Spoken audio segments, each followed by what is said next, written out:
RJD ने जननायक कर्पूरी ठाकुर जी के अंतिम दिनों में उनके साथ क्या किया था ये बिहार जानता है। भिखारी ठाकुर जी हों जिन्हें बिहार का शेक्सपियर भी कहा जाता है। आईएनडीआई के जितने पार्टनर हैं, जितनी पार्टियां हैं उसके अंदर, उन लोगों के बीच सनातन धर्म को गालियां देने का एक कंपटीशन चला है। पहले तो मैं समझता था कि मनोज झा एक बहुत ही मतलब हाई क्लास इंटेलेक्चुअल हैं, बहुत अच्छे पढ़े लिखे हैं। ये आरजेडी की एक सोची समझी गहरी साजिश है। ये साजिश है कि हिंदुओं को आपस में लड़ाओ, उनको कमज़ोर करो, हिंदू वोट बांटे।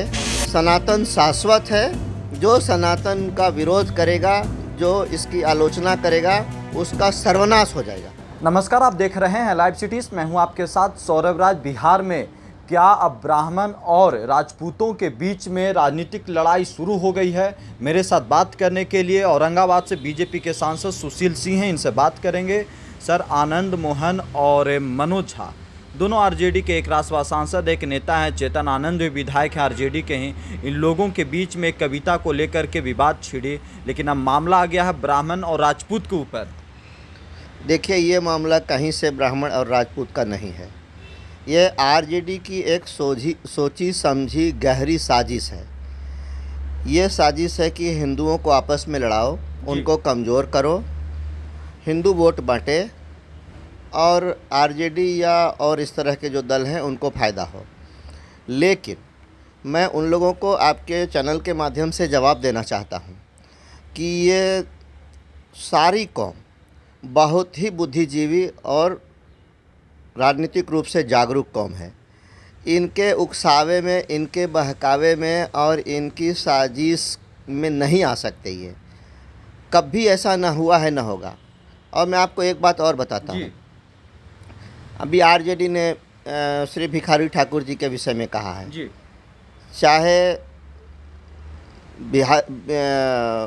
भिखारी ठाकुर जी हों जिन्हें बिहार का शेक्सपियर भी कहा जाता है, या फिर जननायक कर्पूरी ठाकुर जी हों, पूरा समाज उनको बड़े सम्मान की नज़रों से देखता है।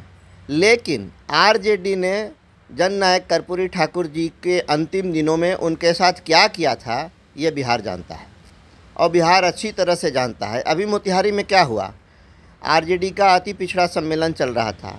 उनके एक विधायक जो लालू जी के स्वजातीय हैं, उन्होंने अति पिछड़ों के साथ क्या किया? उन्होंने अति पिछड़ों को माँ बहन से लेकर लात जूता सब कुछ जी।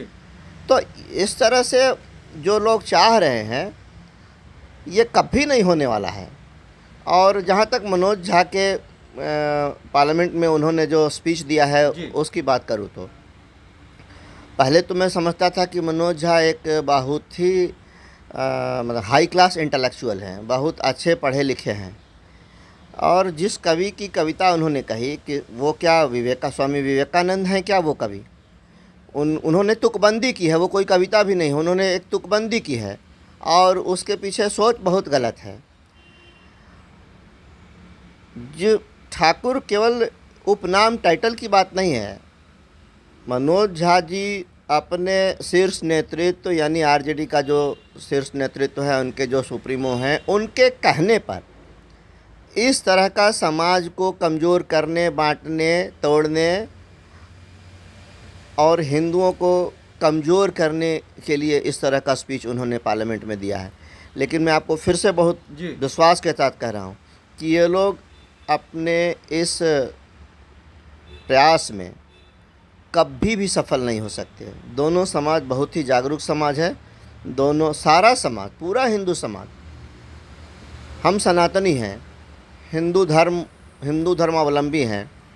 हम लोगों को इसी तरह से बांट कर, आपस में लड़ाकर पहले भी अपना स्वार्थ साधा गया है। तो हिंदुओं को बांटने की कोशिश कौन कर रहा है सर? यही आरजेडी के लोग कर रहे हैं, इंडिया गठबंधन के लोग कर रहे हैं। आजकल जो ये INDIA नाम का एक गठबंधन जो अभी शैशवावस्था में है, रोज़ लड़ाई हो रही है। पंजाब में लड़ाई हो रही है, बंगाल में हो रहा है, केरल में हो रहा है, सब जगह हो रहा है। इसके बीच में एक होड़ चली है जी INDI के जितने पार्टनर हैं, जितनी पार्टियां हैं उसके अंदर, उन लोगों के बीच सनातन धर्म को गालियां देने का एक कंपटीशन चला है कि कौन कितना सनातन को गाली दे सकता है। पहले तमिलनाडु के एक मुख्यमंत्री के बेटे जो मंत्री भी जी। हैं, उदयनिधि मारन, उन्होंने गाली दिया।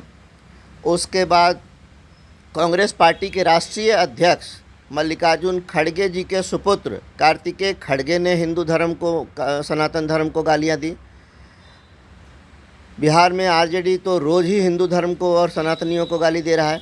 तो इन लोगों के बीच एक स्पर्धा चली है, एक कंपटीशन चला है, और इस पे कोई सब मौन है। कोई ये नहीं कह रहा है कि सनातन शाश्वत है। और किसी भी धर्म को, सनातन धर्म की बात ही मैं सनातनी हूँ, मैं हिंदू हूँ, इसलिए मैं केवल हिंदू का पक्ष लूँ और सनातन की प्रशंसा करूँ, ऐसा नहीं। मैं इस्लाम को भी उतना ही सम्मान करता हूँ, ईसाइयों का भी उतना ही सम्मान करता हूँ, चाहे कोई भी धर्म हो। दूसरे किसी धर्म के लोगों को अपमानित करने का, उनके विषय में अनर्गल बोलने का, अपमानजनक शब्द बोलने का किसी को कोई अधिकार न तो समाज ने दिया है, न ये नैतिकता का सवाल है, और न ही कानून ने दिया है। लेकिन बावजूद इसके राजनीतिक फ़ायदे के लिए जी कुछ बड़े बड़े लोग, जिम्मेवार लोग, समाज को तोड़ने के लिए और देश को कमज़ोर करने के लिए ऐसा बयान दे रहे हैं, लेकिन वो निष्फल होंगे। सनातन शाश्वत है। जो सनातन का विरोध करेगा, जो इसकी आलोचना करेगा, उसका सर्वनाश हो जाएगा। RJD तो कह रही है कि यहाँ पे राजपूत, ब्राह्मण या ठाकुरों का अपमान का कोई बात नहीं है, बीजेपी भड़का रही है लोगों को। जो बयान पार्लियामेंट के अंदर जो ऑन रिकॉर्ड है मनोज झा जी ने दिया, जो स्पीच है उनका, उसमें पहले बीजेपी कहाँ आती? जब उन्होंने अनर्गल प्रलाप किया, मनोज झा नरगल प्रलाप किए। बिल्कुल, मनोज झा जी ने अनर्गल प्रलाप किया। सवाल जिस विषय पर वो बोल रहे थे, उसमें इस कविता को कोट करने का कोई मतलब भी नहीं था। लेकिन उन्होंने मैंने पहले ही कहा ना कि एक गहरी साजिश है हिंदू वोट को बांटने की, हिंदुओं को जाति जाति में आपस में लड़ाने की एक साजिश है, और इसी के तहत ऐसा हुआ है। ऐसे ही अचानक से नहीं हो गया है। लेकिन आपको क्या लगता है कि आने वाले समय में चुनाव है, नज़दीक चुनाव है, क्या लग रहा है कि बिहार में इसका असर पड़ेगा? बिल्कुल नहीं पड़ेगा। इसलिए जी कि देखिए, बिहार तो शुरू से अपने आप में बहुत ही राजनीतिक रूप से जागरूक प्रदेश है। ये जो नेता हैं, हमारी पार्टी बीजेपी का कोई जातीय समीकरण नहीं है। बीजेपी का कभी आपने नहीं सुना होगा कि ये जाति वो जाति, ये दो जाति मिला के और हमने कॉम्बिनेशन बना लिया है। हमारे नेता आदरणीय मोदी जी का जो नारा है, उनका जो संकल्प है, सबका साथ सबका विकास, उसमें सारी जातियाँ आती हैं और सारे धर्म के लोग आते हैं। और जो भी योजनाएं चल रही हैं वो इसी तर्ज पर चल रही हैं, इसी संकल्प के आधार पर आधारित हैं। लेकिन ललन सिंह कह रहे हैं कि बीजेपी कनफुसका पार्टी है, वो कान भरती है सबको और आग लगाती है समाज में। बीजेपी के कारण ही लोकसभा देख लिए, और अब बीजेपी को ही हमने कहा ना कि INDIA जो गठबंधन है, इसमें बीजेपी को और सनातन धर्म को गाली देने का कंपटीशन चला है। हर कोई उसमें जीतना चाहता है। कोई कितना बीजेपी को गाली देगा, कोई वहाँ शायद ऐसा होगा कि कोई पुरस्कार मिलने वाला होगा, हो सकता है ऐसा हो। तो इसीलिए ये लोग मतलब पानी पी पी कर गाली दे रहे हैं। और कुछ ऐसे लोग हैं जो अपने आप को लालू जी के नज़दीक दिखाने के लिए ज़्यादा ही प्याज खा रहे हैं। लेकिन समाज और बिहार के लोग सबको समझ रहे हैं, और उचित समय पर उचित जवाब ऐसे बड़बोले लोग को बिहार के लोग दे देंगे। चलिए, शुक्रिया सर, थैंक यू।